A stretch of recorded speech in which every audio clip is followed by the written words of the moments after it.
Kano is the exception. Mm-hmm. So Kano has pretty much 0 attacks. Is that right? Yeah, you might play one attack called Nourishing Emptiness, which gets buffed if there are no other attacks in your graveyard. Like literally no other attacks in the graveyard. But that's pretty much all Kano will play. Actually, I should say Fahad and some other high-level Kano players will play cards like Moonwish, which we might see. I don't know if Fahad's playing that today, but some other attacks, mostly because of the Prism issue, but also because of diversifying. But in general, they are for fulfilling things like killing Spectra Auras rather than actually trying to deal damage with the attacks. Most of the damage you're trying to deal comes from your non-attack actions. Yeah, so... and they're not attack actions like spells. So Kano is a wizard, and the whole idea of this wizard is, I'm just going to cast actual spells and go to your face. So all of these spells do arcane damage, so you can't defend them with regular attacks. The only way you can defend them is with Arcane Barrier.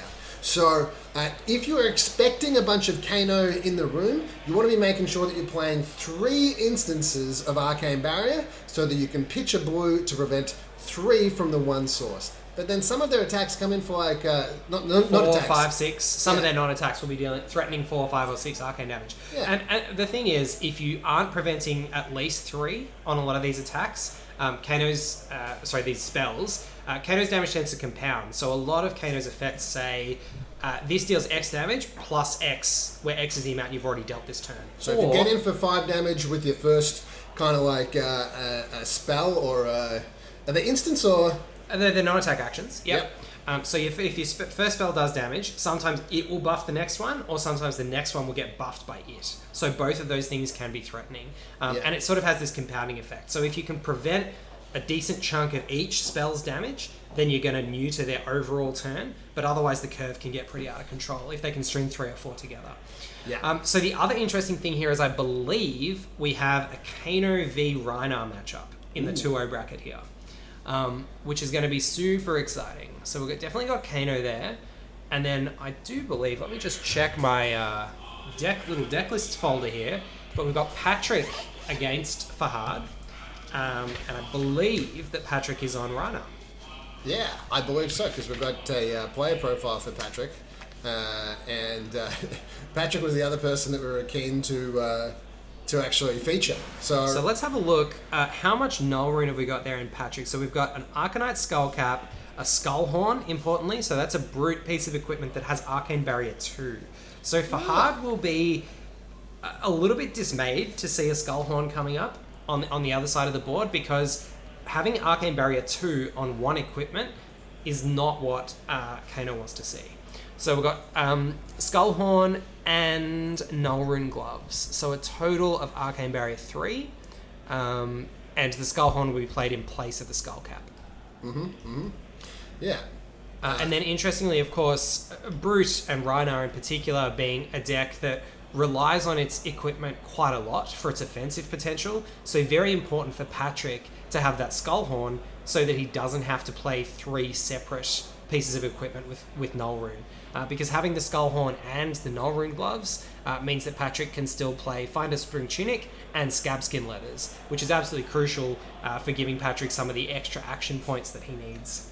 Yeah, okay. So, the other thing that you'll see with Kano, if you haven't seen Kano before, is that the Kano ability, the ability of the hero, is that you can pitch, is it 3 to use Kano? Yep. Instant, so you can see that at the bottom left under Fahad's, you can see the hero there.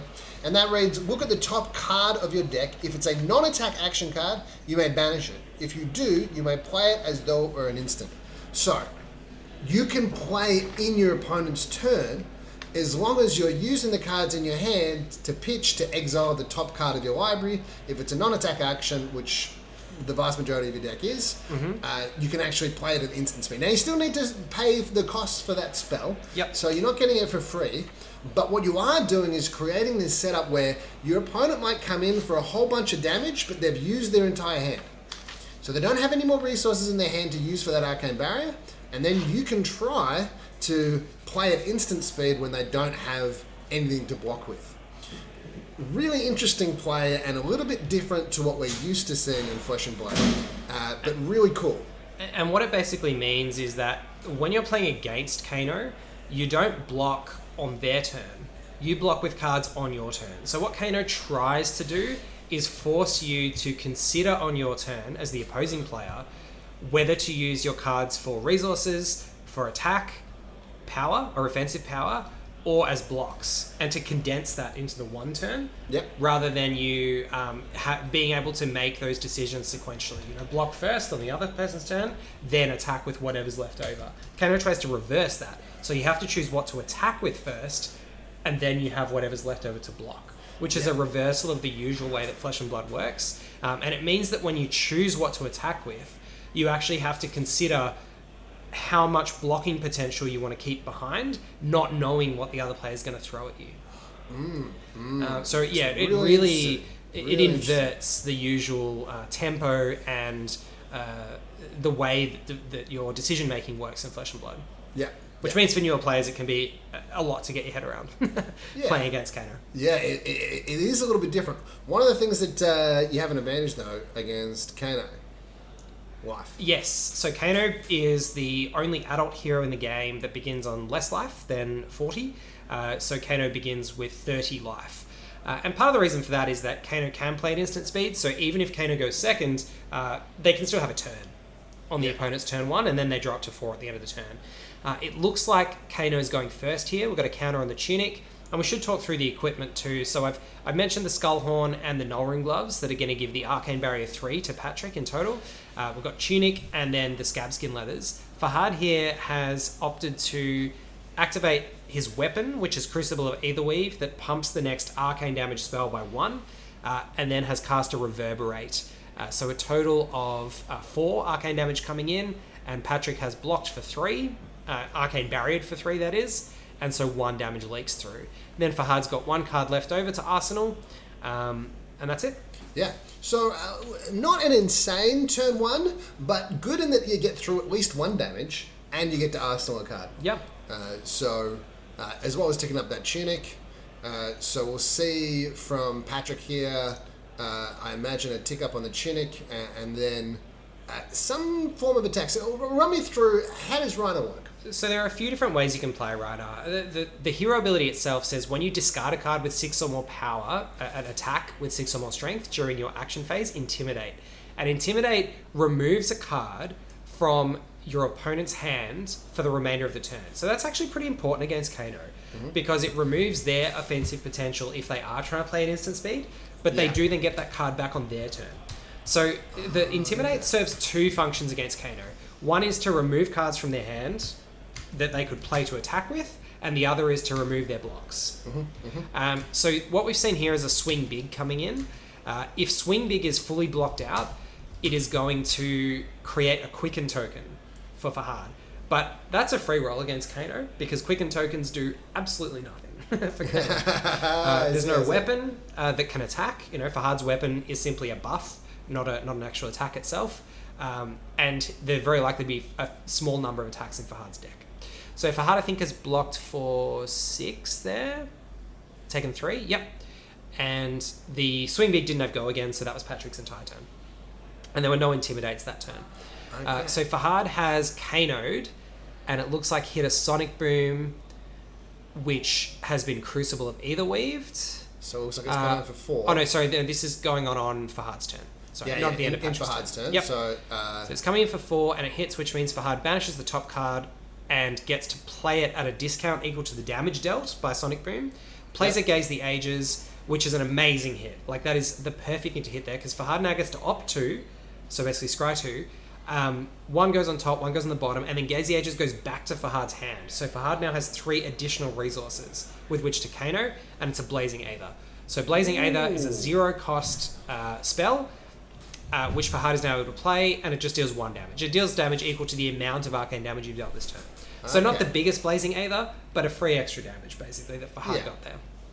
Now, life totals here, you'll see Fahad is on 27 by the looks of it. Patrick on 38.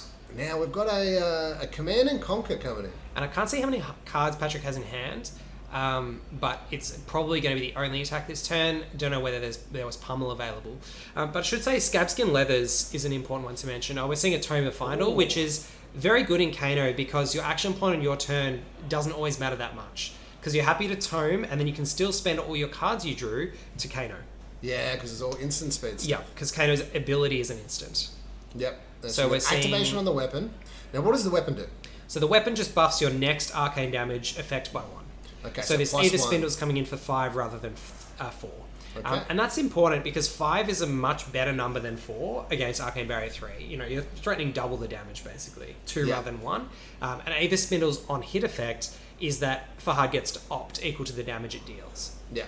So Fahad's opted to, I didn't quite see whether they went on the top or the bottom, but getting a bit of chip damage in, not taking too much back the other way.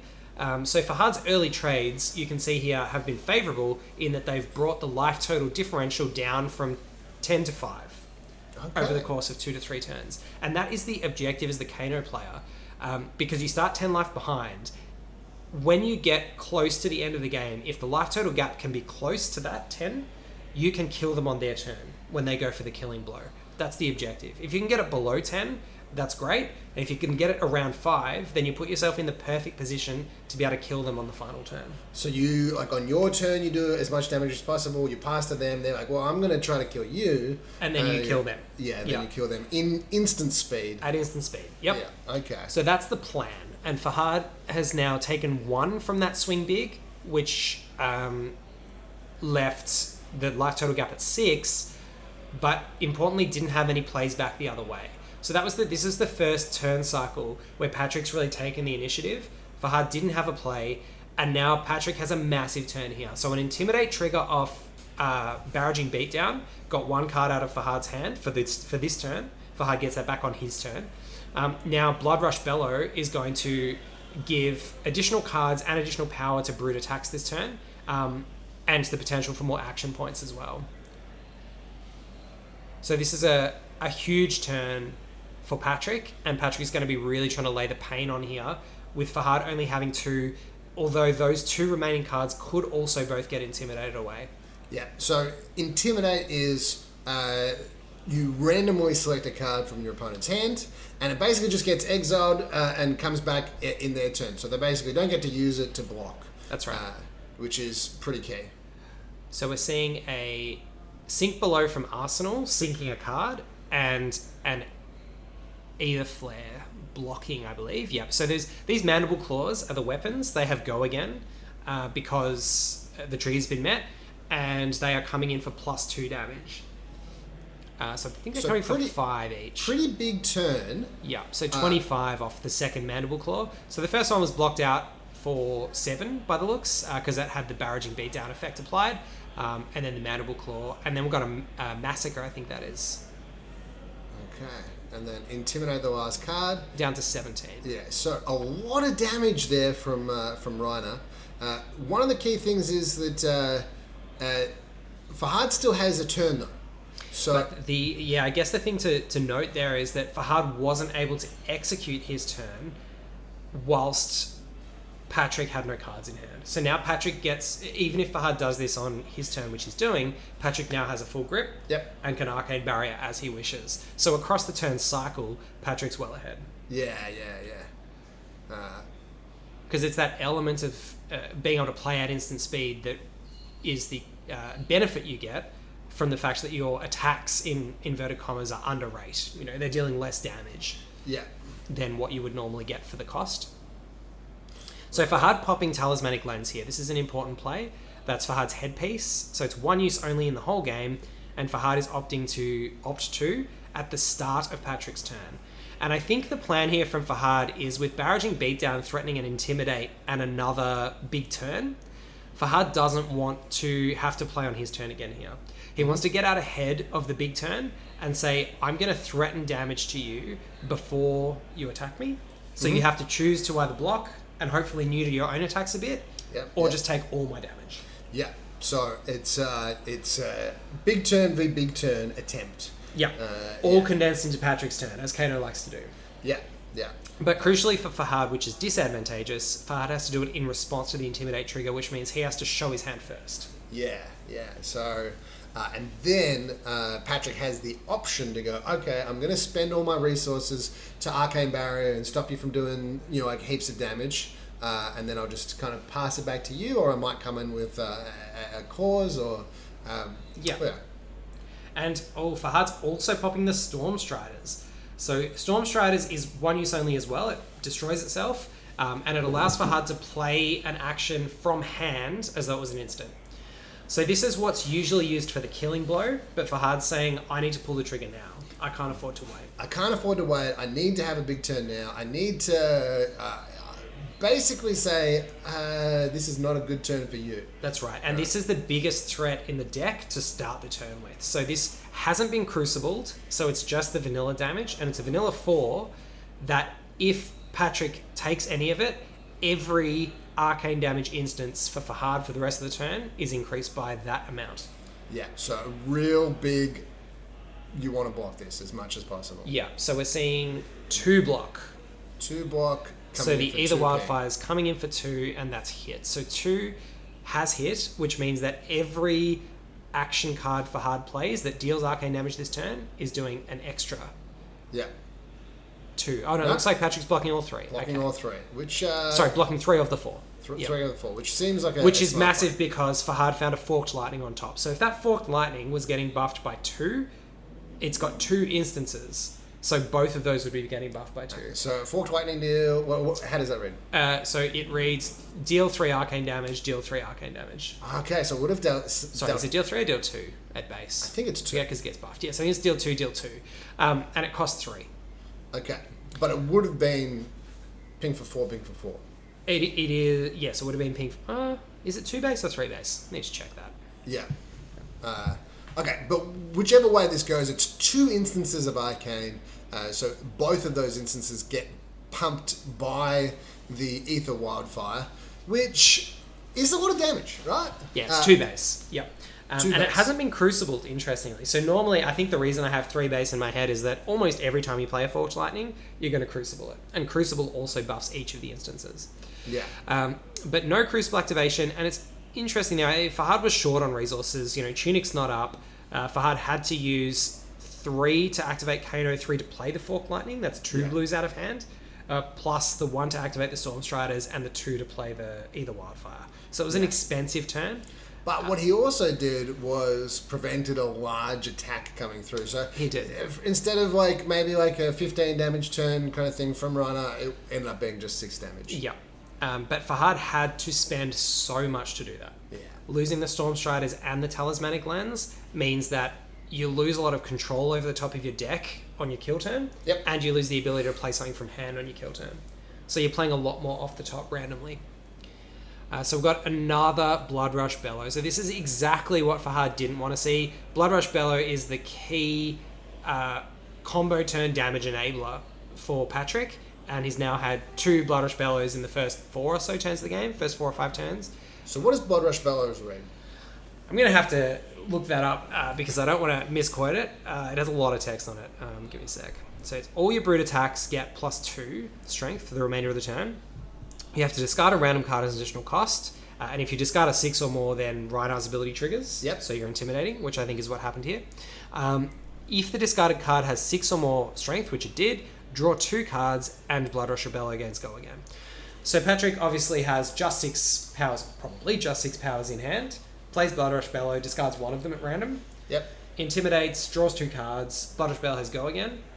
And then you can continue your turn from there. And because you've discarded a 6, your Mandible Claws have go again. Yep. And they're coming in now for 5 rather than 3. Alright, so take 5, another 5 from the other cause. Yep. And then... And then we'll probably potentially see it something else because we've got 4 cards in hand. Yeah. So At big +2. turn. Yeah. Big turn. Big turn.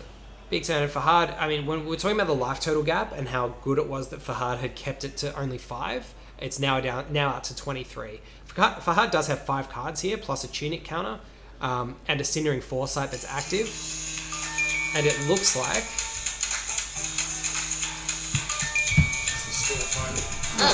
The store phone is ringing. There we go. It looks like Fahad is waiting...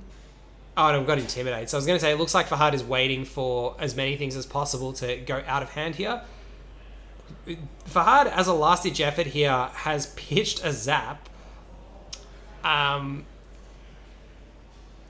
to hit a tome which he knew was on top because he opted with the Cindering Foresight.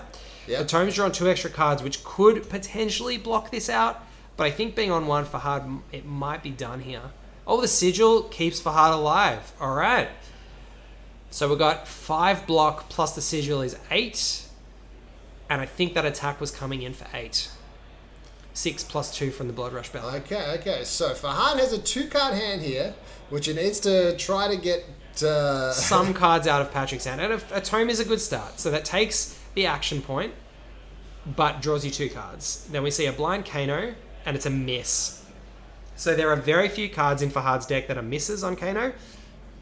Some of them are things that he wouldn't want to play, but the other one is Tome of Findle. Tome of Findle, is a hit. It's defense reactions that are misses. I was thinking Sonic Boom. So Sonic Boom has to hit wizard cards, but Kano's ability, you can play any non-attack action. So you could play Tome of Findle, but you can't play defense reactions. Yeah. So if Fahad hit a Sink Below or something else there, then that would be a brick off the Kano ability. We're seeing a card here that I'm going to guess has Intimidate in some way, shape or form. Can't actually remember. Pack Hunt is just an attack, isn't it? Yeah. It is an attack, but it may have Intimidate. Let's have a look. I'm trying to remember. So at this point, Fahad has to make the decision, am I going to try to basically go off and try to do 24 damage? Which is pretty hard with no Storm Striders and no Talismanic Lens. Yeah, so Pack Hunt's threatening and Intimidate. Yeah. So it's a 6-power Intimidate attack, and we haven't seen a Scabskin Levers rolled this game, I don't think. Patrick's just relying on the Blood Rush Bellows and the Mandible Claws to threaten the big damage. So we're seeing Ivophidia pitched, which allows the Opt to, and then we're seeing the Intimidate trigger go off. So Fahad potentially deciding, I want to just block this out. Yep. And then a Pummel. And the Pummel does it. All right, good game. So the Pummel finishing off the Kano. So and Rhinar, Patrick what? Rhinar. Yep. 3-0. 3-0. Yeah. Which is pretty cool. Pretty cool. And look, I mean, I think if you're running into a metagame where you think there are going to be a lot of prisms, then Rhinar's a great choice. You know, Rhinar deals with prism really well. It has extra action points available from the boots. Yeah, you're not going to hit every time, but you're going to hit a reasonable number of times and be able to clear out for value. You've got heaps of 6 attacks to deal with the Heralds, and you're threatening a decent amount of damage. What really was brutal there for Fahad, I mean, Intimidate is a brutal mechanic for Kano to come up against for all the reasons we discussed. Yep. But the double Blood Rush Bellow, I mean, that's just... With this configuration of Rhinar that's playing Mandible Claws, you just do not want to see those Blood Rush Bellows in the first few turns. Ever. Yeah. Because they're, 10 damage basically for free off the claws, and then whatever they can follow up with, buffed at +2. So that's just brutal. So, great result there for Patrick. Unfortunate for Fahad, the winning streak comes to an end for now, but who knows, we might see Kano again in the top 8. Which is pretty cool. Yeah. Which is pretty cool. So we'll try and get Patrick in for a chat in a minute. We'll take a break and we'll be back with you shortly. Hey guys, a little interruption. We got some pocket packs here. Nice. Tell the viewers about pocket packs and how that's a thing. Well, sometimes we just like to open packs in the store, and if you got a pocket pack, you just say pocket pack, and the other person's got to open theirs. So the idea is that you've got you're walking along, like, hey, how's it going? And then you just go pocket pack, Pocket pack, and then pocket then pack. you just crack a pack. Yeah. So let's see how we go. So Sam Moy wants us to crack the pack. You go first. All right. Yeah. So let's have a look here. Look, let me tell you this before I open this. Yeah. If there is a gem in here, so the $500 card, 350, 500. What's it called? Grandeur of Valheim. Grandeur of Valheim. If there is one of these in there, then I'm going to give it away to the viewers. Whoa. Okay. So if there is the most expensive card in this set in this pack, it's going away to a viewer. It's going to a viewer, which looks like Sam Moy. Could be Sam Moy. I imagine that maybe a couple other people will share it up in the comments, but it will be somebody who comments within 2 minutes of me opening it. Okay, cool. So let's go. Oh, good start. Prize pack. This is a prize pack right here. All right. So, Pry. Yep. Pry. I see what's happened here. So, Jay has done the double troll of telling us about pocket packs and then giving us a prize pack. So, a prize pack is something that we also troll each other on. The idea is to try to get somebody to open up a pack that you have doctored by putting only prize in. Now, normally when I'm at the shop, I check to make sure that there's no tampering on any pack that anybody gives me. But because I was doing the stream, I just walked straight into it, and I got done. All right, so I have an actual pack. And if there's a Grandeur of Valor hater, we'll give it away to honour Isaac's promise. Ride the tailwind. Wild ride. This certainly has been a wild ride. Wax on. Outland skirmish. Payload. Fatigue shot. All right. Zoom in. Get a bit closer in there so you can see. Bare Fangs is the foil. Potion of Luck. Is that a cold foil? No. And then an Emeritus Scolding. So double rare pack. Nothing too exciting. Nothing too exciting. But far more exciting than that, we have Patrick in to join Isaac for a quick chat. So here we go. Excellent. Patrick, come and sit in my office. How's it going? Good. All right. So, fresh off the win with Rhinar, how you feeling? Yeah, good. Yeah. It was, versus Fahad all the time. We're pretty local to each other, good friends. Versing him in the main stage is pretty good. Yeah, awesome. Tell us about why you chose to bring Rhinar today. To be honest, I've been playing Rhinar since day one, pretty much. I've been playing since maybe October 2020.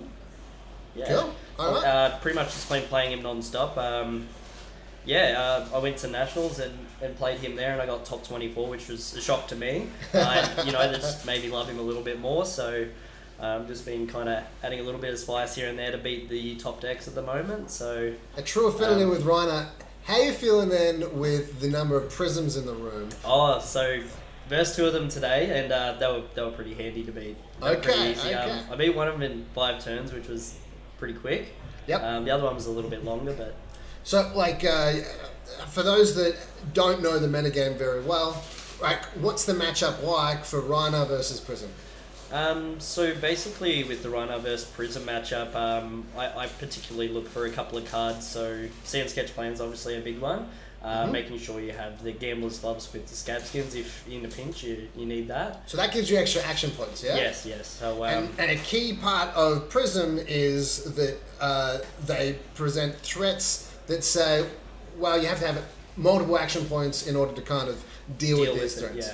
So to deal with that, it's mainly rolling Scab Skins if you want to take a couple out, or what my favourite thing is, they like to play Arclight Sentinel after you play Blood Rush. And in response, normally what I do is roll Scab Skins after drawing. Normally if you roll a 4, 5, 6 after that, they're in a world of hurt because they've lost 2 cards to play it. Yep. They've lost the card itself and 2 cards to play it, and you're intimidating the last one. Yep. If you claw for 5, then claw again for 5, and then an attack after, you're pretty much guaranteeing 15 damage going through, and their strategy completely failed. Yeah. Okay. So, yeah. So my understanding of Rhinar in the Flesh and Blood meta is that it's got this really good game plan against Prism. Yeah. But struggles a little bit against like Starvo and some other kind of tier 1 heroes. Initially, yes. I did a fair bit of testing, and I noticed a lot of other people internationally have found this as well, and found success with it. But I've gone back to a strategy I used to with Chain, where you can pummel Chain with claws, and you threaten very good on-hit cards. Command and Conquer's not great against Starvo, so I take that out. Yep. But try run as many 2-cost 6 attacks as possible. So you've got you got Swing Big, the new card. Yep. Fantastic. You've got Pack Hunt. You've got I just put this in yesterday, Predatory Assault, which I think is really good. Okay.